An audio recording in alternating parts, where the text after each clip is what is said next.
Bismillahir Rahmanir Rahim. In the name of Allah, the Beneficent, the Most Merciful. I'd like to welcome you, dear viewers, to another in our series, In the Light of Islam.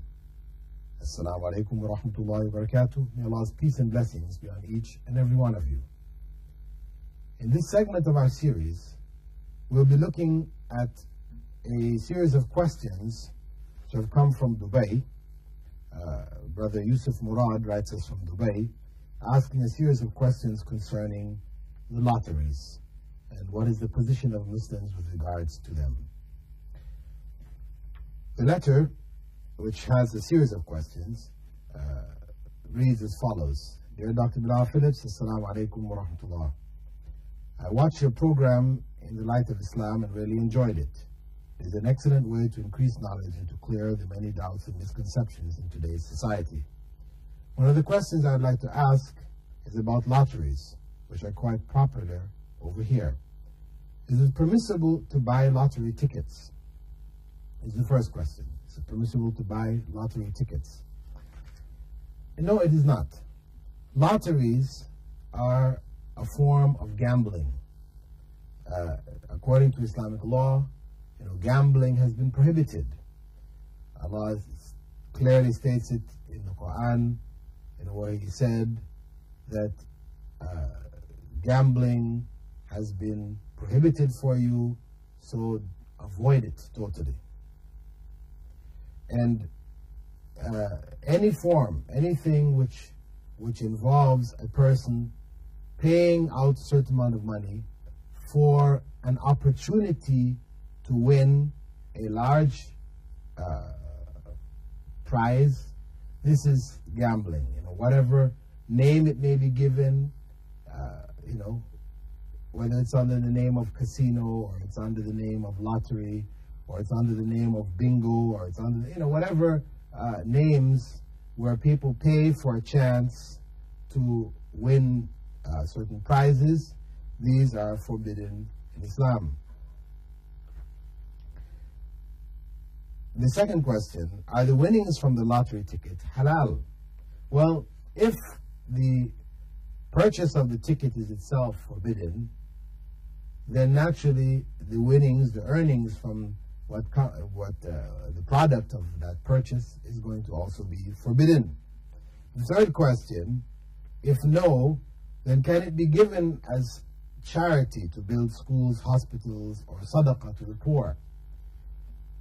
Well, if a person were to say, listen, I'm going to buy this ticket, I know it is forbidden, but when I win, I will give, or if I win, I will give it in charity, then this way of thinking is incorrect. Now, someone may try to justify this, saying that, it is according to one's intention, and Prophet Muhammad ﷺ had said, deeds are in accordance with their intentions. إِنَّمَا الْأَعْمَالُ بِالنِّيَّاتِ. But this is in the context of halal things, of permissible things, that if we do something which is halal, we will be rewarded for it according to our intentions. And this is very clear from that same hadith in which the Prophet ﷺ said it, because he went on to say that whoever goes and makes hijrah, the emigration, for the sake of Allah and His Messenger, gets hijrah for the sake of Allah and His Messenger. But whoever makes a hijrah for marriage or for worldly gain, then that's what he or she gets. So in both cases, of course, one is hijrah for the sake of Allah and His Messenger, that is emigrating from an area of disbelief or where one is not able to practice one's Islam to an area where you can practice Islam. Doing that for the sake of Allah and His Messenger, one gets that reward. But if one leaves one country and goes to another country for the sake of marriage, which is something halal, permissible, but that is the sole intention is marriage, and they get the reward for marriage.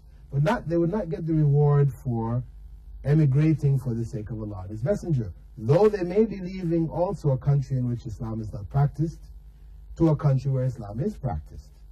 So though the two people may appear the same externally, they both left a country where Islam wasn't practiced, and they both went to another country where Islam was practiced. In the case of one whose leaving was for the sake of his religion, then he is rewarded or she is rewarded for that deed, that righteous act. Whereas in the case of the other, it really didn't matter to them whether they were living in a country of non-Muslims or where they couldn't practice Islam or this other country. They were only going there to get married. That was their intent. Then they're rewarded for, of course, marrying is a good thing in Islam. Islam encourages it. So they're rewarded to that degree, but they don't get the reward of the emigration for the sake of Allah. So when we come over to things which are forbidden, we know Prophet Muhammad, may God's peace and blessings be upon him, on one occasion he was asked about a woman in Mecca who was prostituting herself and giving the products, the earnings from her prostitution in charity. This was a good deed she was doing. She didn't have means for charity, so she prostituted herself to give in charity. This is something maybe might seem quite far-fetched in our minds today, but in eras of the past, and also in people who say prior to Islam, maybe they were involved in such practices, and they have not fully grasped the seriousness of it or whatever, they may, continue, with these kinds of intentions. When this case was brought to Prophet Muhammad, may God's peace and blessing be upon him, he said it would be better for her not to prostitute herself and not to give any charity. Meaning that charity she gave was of no value. It would have been better for her not to give any charity at all and not prostitute herself. So the idea of trying to do good out of what is evil, this is something rejected by Islam. I mean, if you think even logically, when you're giving in charity, or you're building a hospital or helping schools, this is something which is pleasing to God. But the lottery is something which is displeasing to God. So now, can you seek to please God by doing things which are displeasing to Him? This is something contradictory. See, for us, the ends do not justify the means. And this is the principle used by, proposed by Machiavelli, Italian philosopher, that whatever you've got good ends, whatever means you use to achieve those ends are acceptable. For us in Islam, if you don't use halal means, then you cannot get halal ends. The question goes on, can it be used for Islamic purposes, for building mosques or printing Islamic books, jihad funds, etc.? Will one be rewarded for such charity? No. This is all, as I said, unacceptable. Now, what about the case of somebody who didn't know that this was forbidden, and they then got this earning, later on they found out that this was forbidden. Now they have this. In their case, it is possible for them to give it away in some charitable whatever circumstance. There is no specific reward for what they're doing. They're only removing from themselves the sin of this money or this wealth, this ill-gotten gain which they have. That they shouldn't, after knowing it was forbidden, they shouldn't continue using it. Now, that is in the case of a Muslim. A person who is supposed to be Muslim should know what their religion says, tells them to do. And in their ignorance, they earn this money through the lottery. Such a case, the person has to, once they found out, dispose of that wealth, because they cannot live from it. It is now forbidden wealth. In the case of somebody who converted to Islam, this is something that they earned in their previous days prior to Islam. They had won a lottery, so they have money in the bank, whatever. Now, once they come into Islam, that which they have of that type of earned wealth is theirs. They don't have to go and give it away, because the acceptance of Islam, as the Prophet ﷺ said, cancels what came before. And this is for things which don't include wealth of others. Of course, if they were, for example, a bank robber, and they had stolen money from a bank or from people's homes or whatever, and they had that in the bank, in their savings, and they accepted Islam, they cannot now say, well, okay, Islam canceled what came before, so they just carry on and enjoy that wealth. No. In this case, they have taken somebody's wealth unjustly. In the case of where people's property remain with a person after they convert to Islam, then that property must be returned, which is different from the case of the lottery. right? So where the person has property of others, this must be returned, even if it was gained prior to Islam.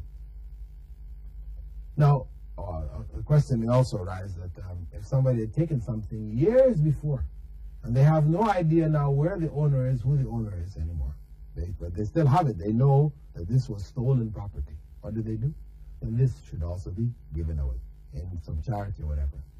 But if it has been gained through other means, which doesn't involve taking the rights of others, property of others, etc., which remains in their possession, then those things may be kept. The last question, what about the scratch and win, or the lottery tickets which are given free when purchasing something? Is it permissible to accept it or to use its winnings? That is, various supermarkets, etc., offer prizes. You come in, you buy so much money worth of goods, and you have a chance. They pull some ticket, and you may have a chance to win something. Similarly, you buy some products, some drinks or whatever, pop drinks or whatever. You open the top inside, you remove the label or whatever, and if there's a number there, you can win this or you can win that. Now, these may be classified as gifts being given by the supermarket, and in the case of soft drinks or whatever, it's gifts being given out by that company. Because in some cases, everybody wins something. Every time you get it, you win something. It may be something very small or maybe something big. So it may be under the general category of gifts. Now, this particular circumstance can be halal or it could be haram, depending on the intention of the person who came to buy in that store or to buy that particular product. If the person, for example, they don't normally drink this drink, for example, they don't drink this particular soft drink, but because they heard that there is a prize that can be gotten for this drink, they went now to buy this drink, then they're gambling, because they don't normally drink it. Now, if they were normally drinking this anyway, they bought it every day, whatever, once a week, twice a week, whatever, this is part of their normal daily routine or weekly routine or whatever, they would buy these types of drinks and have them. So them buying it was not a special thing they went out to do, and then there's a prize